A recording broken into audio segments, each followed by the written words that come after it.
What's up guys, it's Parker here with 223 Fingerboards. I just wanted to come on here and give you guys an update of what our Fingerboard Park is currently looking like and a little bit of tips that we have figured out along the way. So basically we started off with 2 tables from Walmart, which ran us about $80, give or take. Then we bought some polystyrene from Walmart, cut that into various shapes for the different obstacles we wanted to use. Then we hot glued the polystyrene to the table in the different locations we wanted it.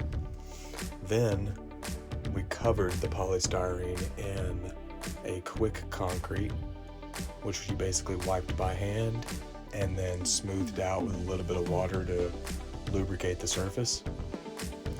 From there, you let it dry overnight, then you can do a sand the next day.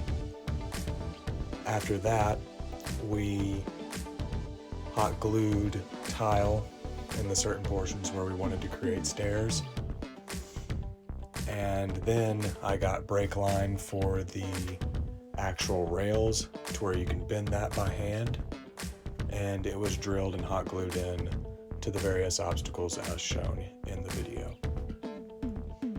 I added the skateboard at the end. I thought that was a pretty cool trick. I saw it somewhere on Instagram, thought I would redo it. And yeah, it's a lot of creativity. You do it your own way. There is no right way to do it. My main thing is I wanted to give myself a lot of run room and land room. That's my main portions that I wanted to pinpoint when I made a park. Again, there is no right way to make a fingerboard park. This is just my way of doing it.